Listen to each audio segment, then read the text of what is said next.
morning, guys. We're happy that we got a win on Saturday. I was proud of our seniors that they've had a great 4-year run here. That was their 23rd victory at home in the 4 years. So that it's not perfect. We were 23-3 over the course of that period of time, and I'm still disappointed about the 3 that we lost, but proud that our program's at a place where when we play at home, we feel like we've got a great chance to win.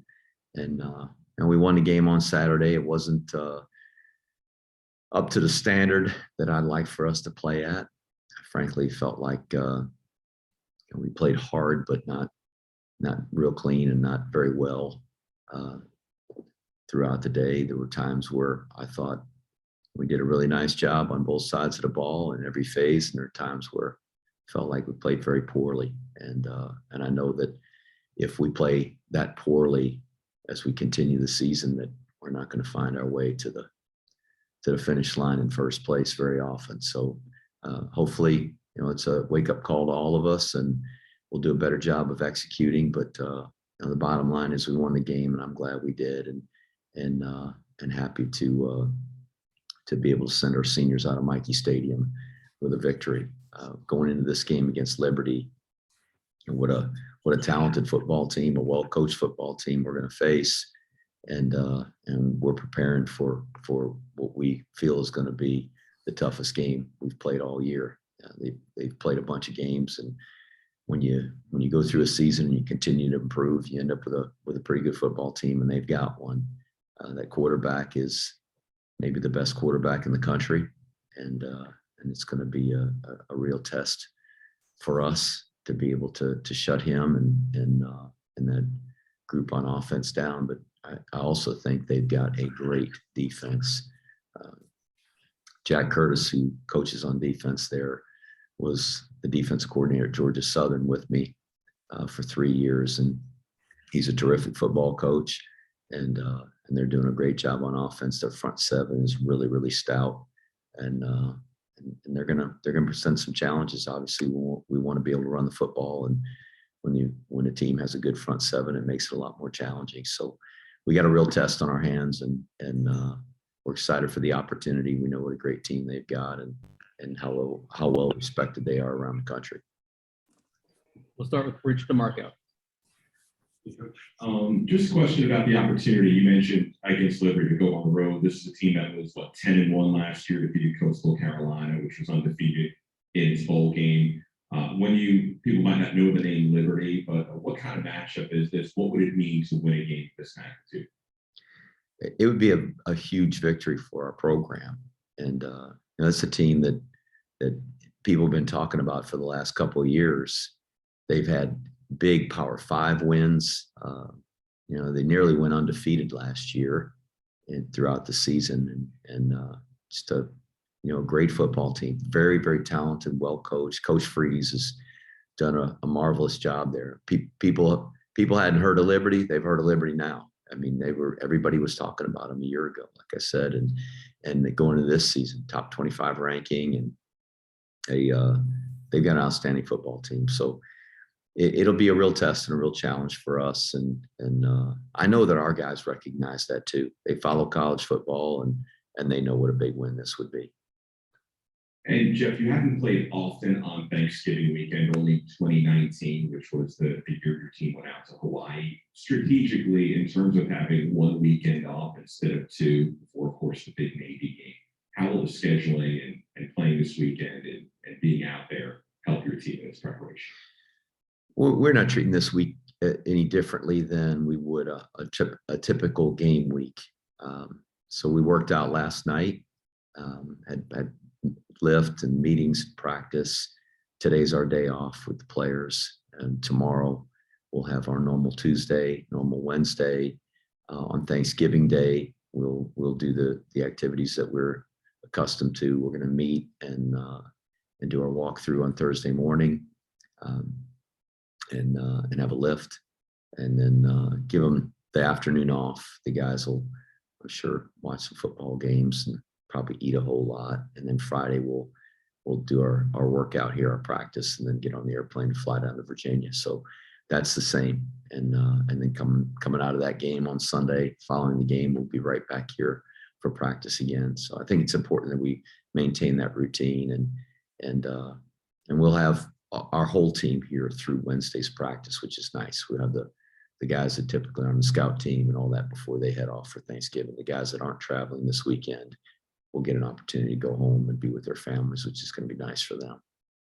Thanks, Coach. Ken Kreitzer. Oh, good afternoon, Coach. Just wanted to check on a couple of players' injuries from Saturday. Julian McDuffie, who seemed to have a serious injury, and Anthony Atkins also was helped off the field. Julian's doing well. He's recovering. He had a procedure on Saturday night after the game, and he's doing well recovering from that. Obviously a painful injury, but he's a tough guy, and we're going to miss him. He's going to be out, and I wish that wasn't the case. But you know, in his senior year, on senior day at home, he was really playing a really, really good football game, and I'm glad for that. His parents were here to be able to see him play that game. So, and Anthony is recovering. We don't know his status yet for this weekend. We're hopeful. Obviously, he went down and was in a lot of pain, but he came back after the game and the next day in much better shape than we anticipated. So we'll see how that plays out as the week goes along. Hey, Coach, I just asked you about Julian's injury. Was that a turf injury or was that a contact injury, would you say? It was a contact injury. One of our players actually hit him with his leg. It was two guys coming from opposite directions to make a tackle. Julian coming from the outside, Malcolm Morrison coming across the field, and they collided with each other, and that's how the injury occurred. Gosh. Hey, just ask you about the quarterback for Liberty, Malik Willis. Runs 71 yards a game, and he's throwing for a whole bunch. Seems like a terrific quarterback, a senior. What do you see in his game? Well, he's rated by a lot of people as the possible #1 quarterback taken in the NFL draft this year. So I think that says everything. That we probably that says it better than I could. He's super talented, and he's going to present a lot of challenges for us. A good one to watch. Thank you, Coach. Joe Iacano. He's good to watch if you don't have to watch it from our sideline, Ken. Hello, Coach Monken. Joe Iacano with GoBlackKnights.com. To some extent, Liberty's season has mirrored yours in that 3 of their 4 losses were pretty close. Of course, they're also a team that put up 62 points against UMass. And we already talked about Malik Willis's explosiveness and really the explosiveness of the entire offense. Defensively, what has to go right for you in order to try and slow them down a little bit? Well, as I said all the time, we got to stop the run first. That's where we build our defense, and I think all good defenses are built on stopping the run first. So we got to do that, and then we can't leave those open pockets and those open windows for him to just stand back there and pick us apart. And we've got to put enough pressure on him, and he's got to throw it on time. Hopefully, be hurried in some of his throws if we can get a little pressure on him, and then do a better job on the back end of closing some of those gaps and contesting some of the balls that do get into the air. And then my final question, the fourth quarter against UMass, the fullback dive seemed like it was working really well. And, I know it was run to a number of different holes and in a number of different ways. And I know you guys can run that play a lot of different ways. And I know you've mentioned on various occasions that's kind of the critical component to really getting the engine going with your offense. Can you speak to the improvement that you feel like maybe your team's made with running that key play of your offense, or kind of what's your assessment of how the fullback dive went against UMass, or where it is at this point in the season? Well, we got going there in the fourth quarter and really started pounding the B back, and those guys were running the ball really hard. That one run Jacoby had, I think he had 26 yards on the run. He got hit, I think, at 2 or 3 yards down the field, and just kind of kept rolling. So those guys are good, tough, hard runners.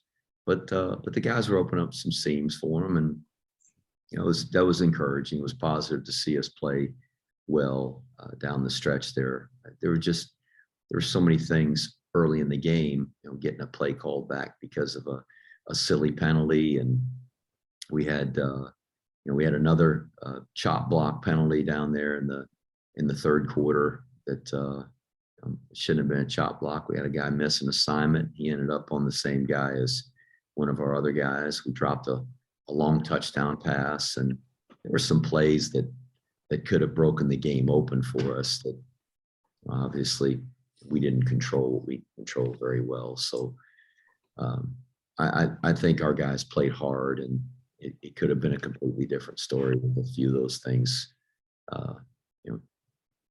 being plays that were the result they should have been. So we got to continue to be good up the middle. We got to be good with the B-backs, and the quarterback's got to be a guy that we can count on to run the football and do that effectively. And that gives us the opportunity to hit big plays like we did with T-Rob running that long touchdown. And we blocked that play up as good as you can block a play up. So there were some good things in the game. Thanks, Coach. Ken McMillan. Jeff, to follow on Joe here, given the positivity of your run game in the fourth quarter, does it give you rise for optimism that you can attack this Liberty front seven? If we block the front that they're showing us effectively, then yes, we can run the football. But that's the case against anybody and everybody. What the problem is they've got guys over there on scholarship who are really good players, and they're going to be fighting those blocks and playing off of those blocks, and they know where to fit gaps. And as I said, Jack Curtis is on their staff, and he's got experience going against this offense, and so they're going to be well coached, and it's going to take great execution for us to be able to move the ball. Hopefully we'll get that out of our guys. How critical is it that you not only establish a run, but then can hit them over the top? Well, I don't know if we can hit anybody over the top. I mean, we don't have the Olympic track team playing for us, but I think the play action passes off the run game is what gives us the opportunity to be effective in the passing game, because we are such a running football team that people are committing a lot of guys to the box and a lot of guys to the run assignments, and it oftentimes leads to opportunities for one-on-one coverage and those play action passes like I mentioned. So I don't know if we'll call any, if we'll want to or need to, or we'll just see how the game goes. But if we're going to win the football game, we're going to have to do it running the football effectively. Are you able to share with us, your discussions with Christian after the game? Because he'd been, rather effective with passing and obviously leading the offense, but he had a bad day, as you said. So, what do you tell him? Just relax, and you're a good player, and do better the next time. There's not anything in his throwing motion or his fundamentals. It just, he hit some throws there that he'd like to get back. The one to Brandon Walters early on down the seam, and then again to Brandon when we kicked the field goal before halftime. They just weren't good throws. He made a great throw though on the one that Brandon dropped on the boot play that was way down the field, and that would have been a big gainer for us. I don't know if he's going to score. He probably gets tackled right there, but it's going to be a big gainer. He made a really good throw there. So, he made some good throws throughout the day. The routes to Isaiah on the perimeter, it was a really nice back shoulder throw, which set up the field goal. There were a couple others that I don't feel like were very well thrown balls, but Isaiah's got to help him a little bit too, and them be on the same page. So it wasn't a great day throwing the football, but he has been very effective, and I expect he'll be better the next time we decide to throw it. Jeff, you're a big family guy, and with the national holiday this week, everybody likes to get together. with the players having to be at West Point, or at least the travel squad, how important is the team family in a week like this? Well, this team and this brotherhood, this family is important all the time. So many of our guys are a long way from home. They come from the West Coast and the Southeast and the Southwest and the Midwest. Guys coming from a long way away to come to school here. So there's a lot of players on our team that don't get to see their family very often, and this is their family away from home. So they really mean a lot to each other. They spend a lot of time together. They love each other and care for each other very much, and so they lean on those friendships, those relationships all the time, and that won't be any different here on Thanksgiving. And there's something about playing a game on Thanksgiving weekend and the camaraderie that's built here with these guys. And they spent a lot of Thanksgivings at home. They're going to spend a lot more Thanksgivings at home. And one more day of turkey and dressing in front of their TV at their own house isn't going to probably be that much more memorable than the one 5 years ago or the one 5 years from now. But going and winning a football game together on Thanksgiving weekend and investing that time together, that's something that they're going to remember for a long time. And a win this weekend over a really good football team would mean a lot to this football team and to each one of these guys individually. So I think they know that, and they're excited about the opportunity. And then lastly, you mentioned some of the difficulties from Saturday, but also some of the positives. Did you learn anything else during your film review that you'd like to mention? No, I mean, there's a whole laundry list of stuff that I didn't think we did very well. It wasn't up to the standard that I expect us to be at, but there was a lot of good plays. And Andre Carter's leading the nation in sacks. The guy had 3 sacks on Saturday. That's pretty darn good. Our guys played hard. They played physical. They didn't perform poorly at times because they weren't trying hard. It wasn't important to them. They were excited about the game. They were up for it. Just didn't play very well at times. So I don't know that we learned anything that we didn't know.